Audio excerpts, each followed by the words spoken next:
We have a beautiful stand of sassafras trees on our property, and I love them. I find them fascinating with their three basically different leaf shapes. They can also exhibit up to five, even up to seven different shapes. I have seen more than three on our tree, but it is more rare to see the other shapes. I love them in the fall when they turn this beautiful gold red color. I love the shade that they provide so that I can sit and watch the lake and listen to the birds and have a peaceful spot. However, to get to this peaceful spot is a really steep hill, and it takes a bit to navigate it. Not so much going down, but coming up. So I have a little video that I'll share with you, the link, so that you can see me planting. We call this the lake garden. But this tree has amazing benefits, not only for shade and beauty, but also medicinally and culinary. So let's talk about that. Hi, I'm Mary Bourne, traditional naturopath. I love sharing natural remedies with people. Natural remedies have been around for hundreds, even thousands of years because they work, and they work on humans and often pets too. In the past, Native American cultures and others around the world where these trees are grown or have been exported use nearly every part of the tree, including the bark, the stems, the leaves, the branches, the roots, the fruit, and even the flowers. And they used them for a range of medicinal and culinary purposes. This tree is packed with nutrition and impressive benefits that include anti-inflammatory and analgesic properties. So it remains a very important resource that I don't think very many people understand the benefits of. So I would appreciate it if you would share these videos with others. And hey, guess what I just learned? Traditionally, sassafras has been used for many topical issues, and skin health is no exception.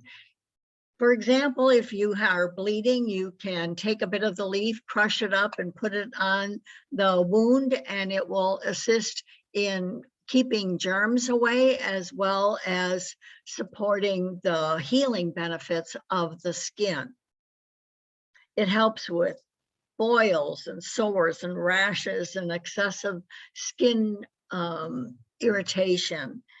So applying a poultice of sassafras, which can be simply a chewed up wad of it and stuck on the wound, or it can be one that you take the leaf and put it in a blender with some aloe vera juice and a little bit of distilled or purified water, and that can become the poultice. I have done this particular thing with comfrey and have used it multiple times for benefits in healing broken bones. But this particular plant is important for skin health. So the presence of the tannic acid is what supports this particular element. And the unique compound found in sassafras is called sassafras, and it is believed that this has protective measures for the skin. So one of the things that it is noted for, the sassafras, is the smell of root beer. And in old times, when root beer was made from roots, the main ingredient was sassafras.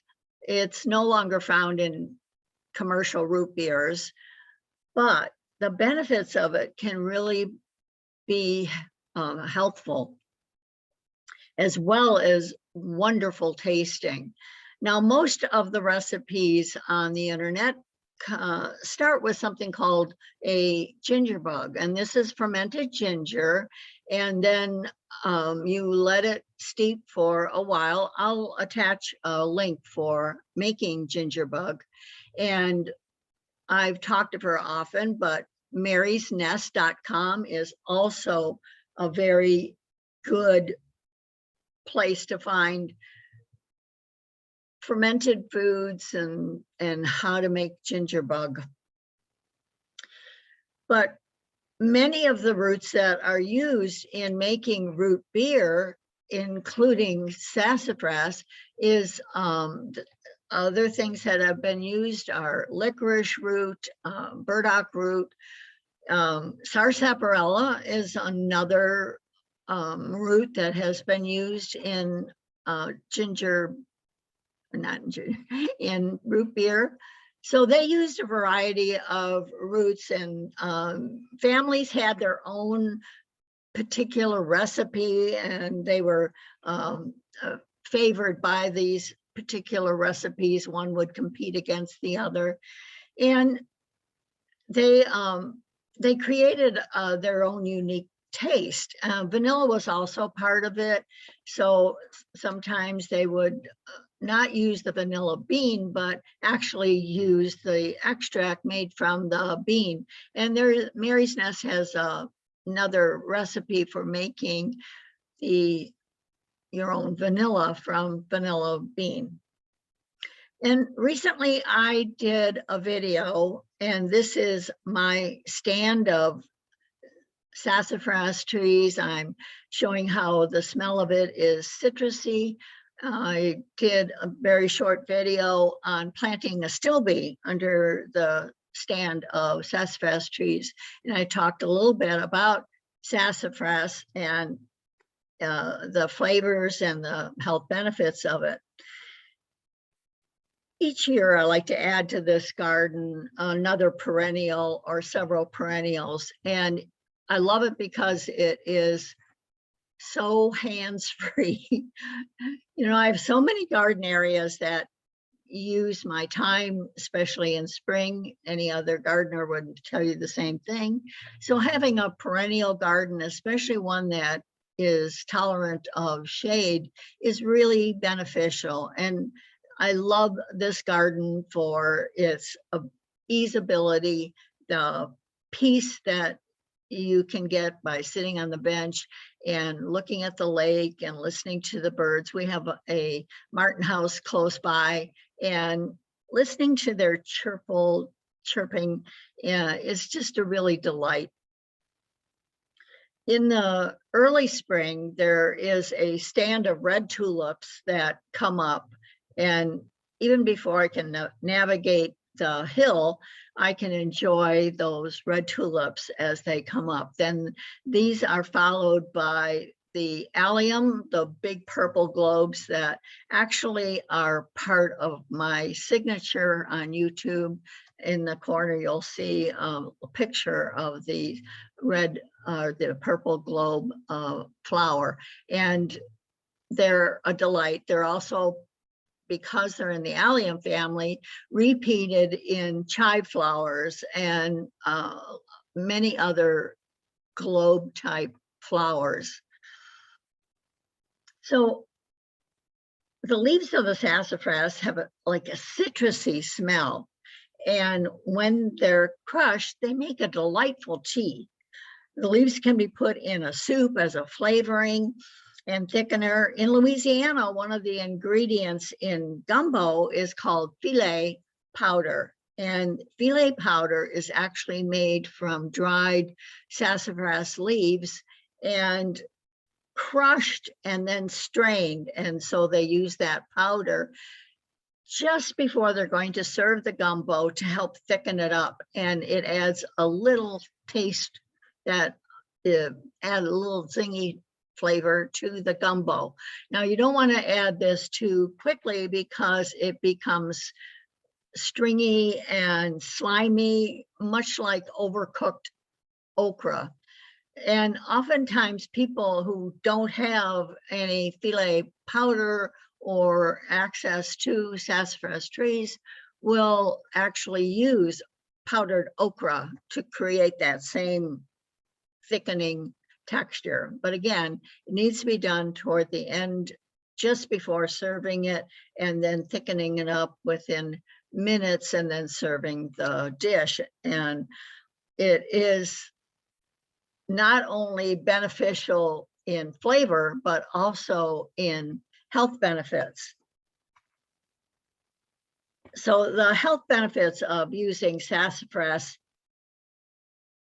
are also very, because it's anti-inflammatory and analgesic, they're varied. You can use them for multiple situations. As I mentioned about the skin thing, drinking the tea can help calm the stomach. It can help detoxify. So it helps with inflammation, detoxification, and there's a full list that I've attached in the description below, so that you can get a lengthier version of all the health benefits that sassafras has been used for, as well as references for other resources that these benefits, the research where it was derived from. So I believe that medicine is all around us, and that sassafras is just one indication of the benefits that we can get from using these old-time recipes. Medicinal plants can help us get back into balance. So food is our medicine. This is just another way of food, and that people don't know about. So I would love it if this video has been helpful in some way or given you some inspiration. And if you click that like button, and also comment, how have you used sassafras? Did you know about sassafras before this video? And subscribe. There's lots of different information on my YouTube, as well as my website. And share, because we need to tell others about the health benefits all around us. The purpose of this video is to help you understand that herbs and food help our body get back into balance. Disease occurs when the body is out of balance. Doctors prescribe and diagnose disease, and that's not the purpose of these videos. Purpose of these videos is health. Natural medicine works with imbalances, whether they are emotional or physical, and many times these imbalances are due to a lack of knowledge. So people need to know about the medicines that are all around us, that God gave us to use to support our health. In my YouTube channel, I have 3 video formats that I use. One is called Gardening with Granny, and I'll leave a link for the video that I talked about my sassafras trees and my lake garden in the description below. And they're about 3 to 5 minutes long. They're very short videos. Then there's this video that talks more in depth about a single herb and what it can be used for, both medicinally and culinary. And this is called Health to Home. And then my final format is an hour-long, generally, where I talk about the systems of the body, how the body works, what its needs are. So I hope you look into those different formats. Please like and share these videos. I really do love hearing from you, so please leave a comment. And if you need to get in touch with me, my email is drmary@bornforhealth.com. Check out my website, www.bornforhealth.com. And please make this a wonderful day. Get control of your health by focusing on herbs and healthy eating. and be thankful for the people and gifts of nature all around you. And I thank you for viewing this video and sharing it. Until next time, this is Dr. Mary for the health of it.